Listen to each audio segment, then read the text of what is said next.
test. Alright, this is going to be a test run. Alright. So, I'm going to break down this play. I'm going to run it at speed, and then I'll break it down afterwards.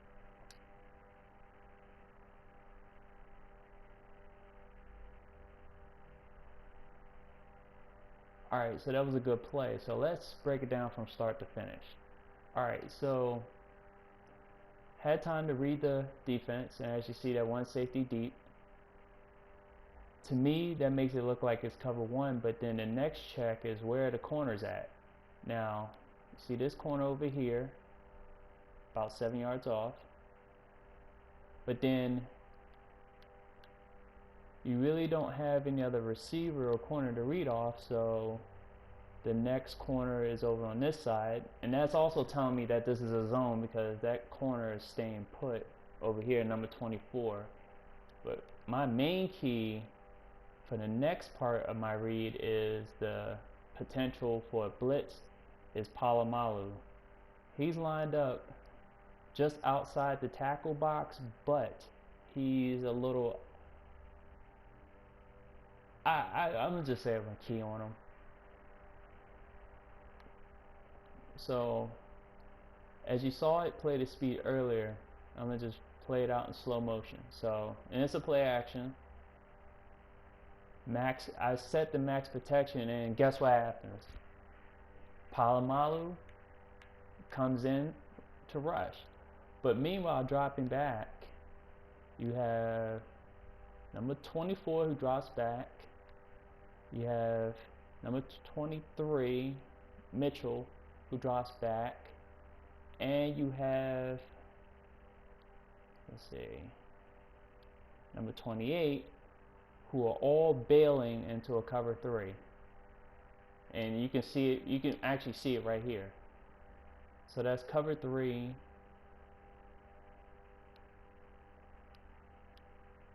really only leaving the flat wide open, in which I wind up giving it to Darrell Young, and he gets a good amount of yards. Good downfield block by Garcon here. I get the first down, and because it's Darrell Young, he's going to take the hit, bounce off of it. They really need to touch up the sidelines in Living Worlds. They really need to do Living Worlds some justice come the next 2 iterations of Madden, but in particular the next generation, the next iteration of Madden.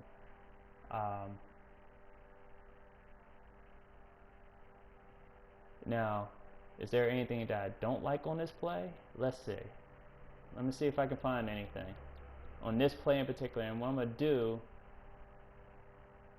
is my little spy cam. I'm going to sit it back a little bit. Okay, let it go up. Now let's see if I can spot anything.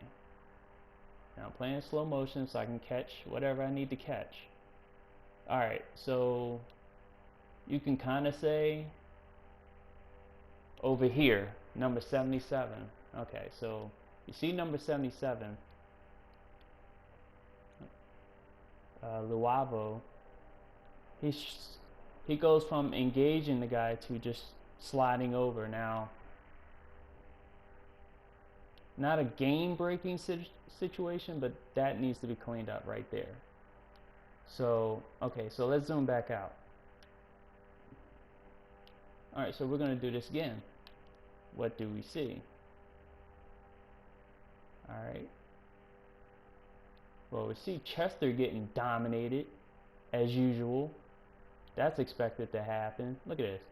But the thing is, that I guess what folks want to point out is that it goes from that to this. The transition in between, starting from here to where Chester, it's a stalemate, to all of a sudden Chester's being dominated. They have to clean up the transitions to make this more believable, but that's Chester. I know that's going to happen to him. Now you got Jordan Reed on Palomalu, and of course Palomalu's going to win that.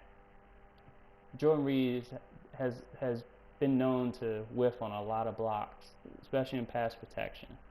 Not really a good run blocker. He's a good pass catcher. All right, let me see if there's anything else.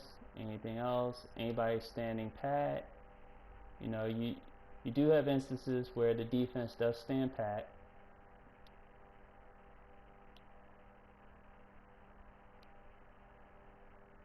If anyone sees anything else, let me know. Because after that, I see everybody pursuing to the ball.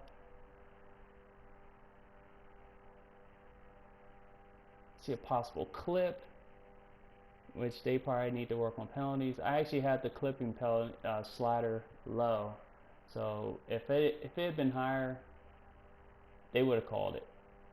But a little clip in the back there. I like the overall pursuit of this play once I got it out to the flat, that they all ran towards the ball.